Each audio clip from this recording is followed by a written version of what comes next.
Bonjour Gaëlle, Elsa. ça a marché. Chaque fois, c'est la surprise. Est-ce que tu me vois? Oui, je te vois bien Génial. là. Bonjour à ceux qui sont déjà en direct là. Bonjour à tous. Bonjour à ceux qui regarderont le replay. Voilà. Et on va commencer tout de suite. Donc ça, c'est notre 4e live. Et aujourd'hui, on voulait parler de l'importance de la communication. Alors, dès le plus jeune âge, moi, je vais revenir sur la partie peut-être un peu plus jeune. Et toi, tu vas parler un petit peu de cette importance que ça a et puis du fait qu'on n'a pas appris à communiquer entre nous. Il y a des interférences sur la vidéo. Est-ce que tu as quelque chose d'ouvert? Non? Bon, moi non plus. J'espère que ce sera pas trop gênant. Moi, du coup, je voulais témoigner, puisque c'est plutôt mon rôle, de l'importance de communiquer. J'avais 2 choses. Quand je suis devenue maman, on m'a parlé mon mari m'avait parlé d'un collègue dont la femme ne parlait pas à son bébé parce que son bébé ne parlait pas. Et bon, c'est vrai que c'est pas quelque chose de courant, je pense, mais c'est pour montrer que même dans le ventre, finalement, on arrive à communiquer avec son bébé, que la communication, c'est pas que le langage. C'est vraiment pénible cette audio. Je sais pas quoi faire. Voilà. Écoute, moi j'ai pas cette difficulté. Je t'entends très bien. Bon. Ouais, je sais pas. Chat, les personnes qui sont en live peuvent nous dire si Ouais, c'est voilà, gênant ou si ça gêne ou pas. Et donc voilà, la communication, ce n'est pas que la parole, ce n'est pas que le langage. On communique beaucoup avec d'autres choses. Un bébé va communiquer avec ses pleurs, on en avait un petit peu parlé entre nous, avec son corps. Un jeune enfant va aussi parler beaucoup avec son corps, avec son regard. Donc voilà, c'était cette partie-là. Et puis l'autre témoignage que je pouvais apporter quand j'ai été maîtresse de tout petit notamment, donc 2 ans, quand ils arrivent en classe, ils savent pas forcément parler, hein, ils ont pas encore beaucoup de langage. Et puis par ailleurs, je travaillais en milieu plutôt allophone, c'est-à-dire des enfants qui ne parlaient pas français à la maison. C'est pas du tout gênant du moment qu'on communique et qu'on parle, c'est très bien. Du coup, quand ils arrivaient, il fallait qu'on trouve d'autres moyens de communication, ce qui fait que bon, j'ai mis en place mes dernières années le langage avec les signes. Alors, pas la langue des signes, hein, juste de la communication avec des signes pour appuyer le développement de la parole chez les enfants. Mais je voyais tout de suite par les yeux, par le comportement, ce qu'ils avaient un peu à me dire quand même. Donc voilà. Et moi, du coup, je pouvais mettre des mots, voilà, dans notre communication. Le plus important, c'était pas tant qu'ils développent le langage au début, c'était d'abord qu'ils entrent en communication avec moi. Voilà. Et justement, je pense que tu as des choses à dire sur la communication. Oui, moi j'ai vraiment 2 messages à faire passer aux parents. C'est que nous, en tant que parents, en tant qu'êtres humains, comme tous les êtres humains, et comme nos enfants d'ailleurs, on apprend à parler vers l'âge de 2 ans. Et ensuite, on n'apprend jamais à communiquer. Parler, communiquer, c'est 2 choses très, très différentes. Et finalement, on est amené à reproduire le mode de communication dans lequel on est baigné au quotidien, aussi bien au niveau professionnel, amical, familial.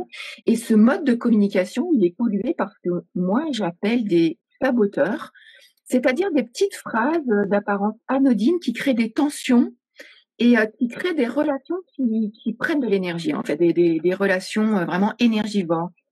Quelques exemples de petites phrases, ça va être de dire à votre enfant allez, sois gentil, prête tes jouets à ta sœur, ou alors c'est triste, hein, il faut vraiment que je finisse par crier pour que tu écoutes, ou des petites phrases comme mais vous me fatiguez avec vos histoires, on peut pas te faire confiance, des petites menaces, du petit chantage, etc. Et quand on réussit à se débarrasser des saboteurs et à communiquer de manière beaucoup plus qualitative, il y avait une maman que j'avais accompagnée qui m'avait fait ce témoignage, elle me dit: «La relation revit». Et c'est vraiment quelque chose qui apaise le climat familial. On est beaucoup moins dans les cris, dans les cris, dans les disputes. Donc apprendre à communiquer, c'est vraiment une clé pour, en tant que parent, pour bien accompagner ses enfants. Et le 2e message que je voulais faire passer, c'était que dans la communication, il y a ce qu'on émet, en fait, comme propos, et moi je vous invite à vous débarrasser des saboteurs, mais il y a aussi qu'on reçoit de l'autre et notamment comment est-ce qu'on écoute un enfant. L'un des besoins relationnels les plus importants d'être humain, enfant, adulte, c'est le besoin de se dire. C'est-à-dire le besoin de parler de soi, de raconter sa journée, d'exprimer ses pensées, de parler de ses idées. Et les enfants ont besoin de ça. Et quand on écoute un enfant, on nourrit son besoin de se dire. Alors parfois, ça prend du temps, surtout pour les enfants bavards. Parfois, on est submergé par notre journée professionnelle, on est fatigué, on n'a pas le temps, on n'a pas le temps, on n'a pas le temps. Il faut aller au bain, il faut préparer le repas et on prend pas le temps d'apporter vraiment un moment de qualité, d'écoute à son enfant. Et puis plus tard, à l'adolescence, on dit ah bah tiens, il me parle jamais. Et voilà, c'est ça, c'est vraiment un mur, il est tout le temps dans sa chambre, etc. Et pour préparer le terrain de l'adolescence, c'est assez fructueux dès l'enfance d'apprendre à écouter les enfants, de leur consacrer du temps. Ça plante des graines.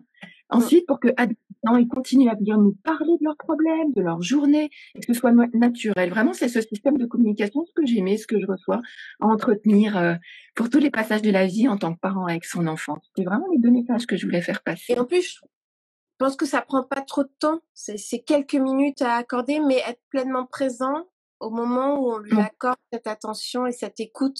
On n'est pas sur son téléphone et on n'envoie pas en l'air ce qu'il dit.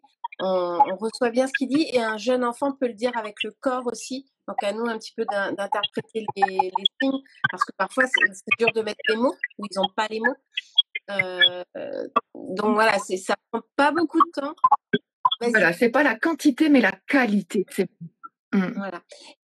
Et pour les saboteurs, enfin, faut pas pour autant culpabiliser. Ce que tu dis souvent, ça s'apprend en fait, et on se rend compte que petit à petit, on arrive à moins crier, puis on arrive aussi à reconnaître ce qu'on ressent et à savoir que là, ça va être compliqué pour nous, donc on arrive à se mettre un petit peu en retrait parce qu'on va pas pouvoir offrir un échange de qualité à l'enfant à ce moment-là.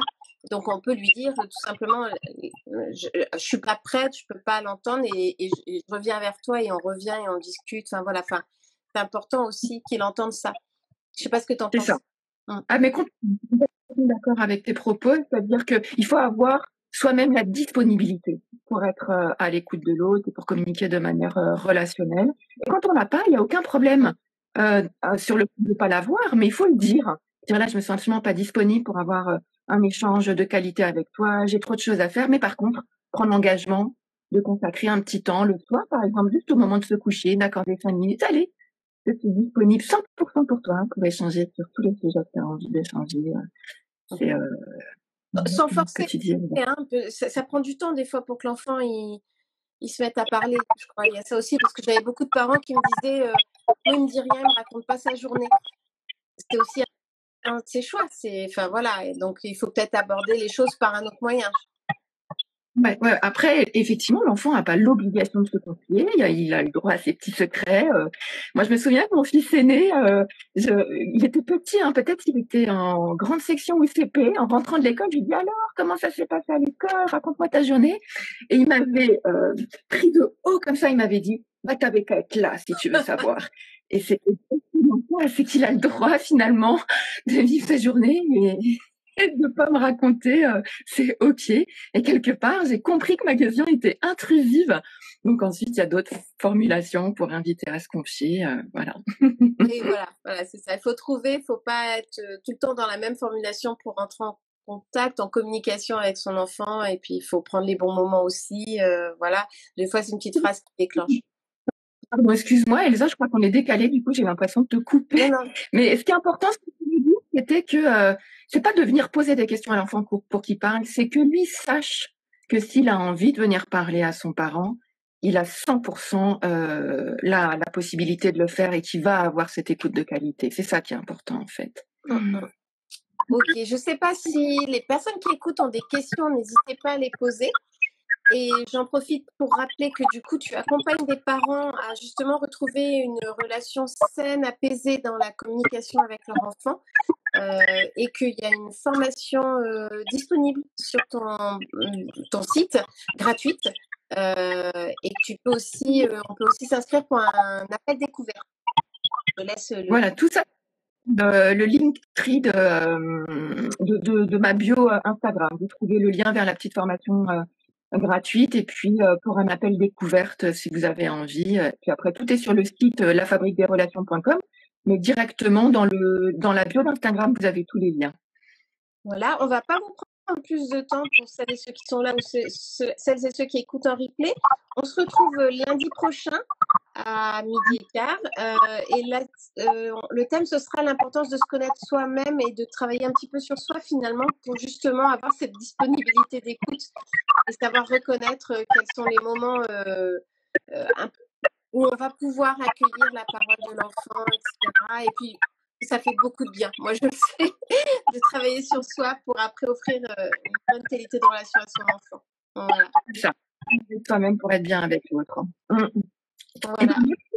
Merci beaucoup, Elsa. Merci. Et puis, à lundi prochain. Et merci d'avoir assisté au direct. À bientôt. Ah, j'ai une question. Mon fils de 10 ans ne raconte rien sur sa journée, seulement au moment où je lui demande d'aller au lit, il commence à me raconter. Oui, et j'imagine que c'est là où toi, tu as juste envie qu'il aille se coucher, que c'est pas propice pour toi, etc. Donc là, franchement, il n'y a pas de règle. Mais si c'est le moment pour ton enfant, peut-être ça peut quand même être une bonne idée que ça devienne le moment pour toi aussi, dans un premier temps, et puis ensuite de l'inviter à ce que ce moment-là soit à un autre moment de la journée qui soit peut-être plus un moment où toi tu te sens plus disponible. Mais si c'est ce moment que ton enfant choisit pour te parler, même si ça dure 10 minutes, un quart d'heure, finalement, la qualité de la relation que ça va créer entre vous, ça n'a pas de prix par rapport aux 15 minutes d'endormissement et au timing du temps d'aller se coucher, quoi. Donc, moi, je trouve que c'est déjà bien qu'il ait envie de te parler plein de choses dans son lit. C'est fait. Après, il y a d'autres commentaires. Je ne sais pas si tu les vois, Elsa, j'ai du mal à les lire. C'est toujours Aïcha qui nous dit qu'elle se demande si elle doit écouter comme si l'heure est passée. Je pense que tu as répondu oui, il faut le prendre parce que c'est ça qui va petit à petit permettre de tisser cette relation et les échanges se feront à d'autres moments. Et voilà, parce que de toute façon, vous êtes frustrés tous les deux. Donc, effectivement, il faut prendre ce temps. Un quart d'heure sur le sommeil, c'est pas si grave. Oui, on peut se douter qu'il profite de ce moment-là parce qu'il veut décaler l'heure de se coucher. Mais ça va se mettre en place, il faut être patient. Et établir une relation de confiance, ça prend du temps. Et si ça doit commencer par là, je pense que c'est important de le faire. Et moi, ce que je t'invite aussi à faire, Aïcha, c'est qu'à la fin de ce moment de partage où il s'est beaucoup livré sur lui, tu vois, de remercier de ce temps de qualité que vous avez eu ensemble, d'avoir de la gratitude avec ton enfant sur cette belle, ces beaux 5 minutes ou 10 minutes ou 15 minutes d'échange que vous avez eu. C'est vraiment important aussi d'exprimer de la gratitude sur les moments de qualité.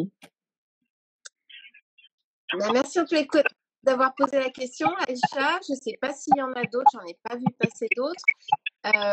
Donc, je rappelle le sujet de la semaine prochaine, lundi 12h15, l'importance de se connaître soi-même, de travailler sur soi pour offrir justement une relation de qualité à son enfant.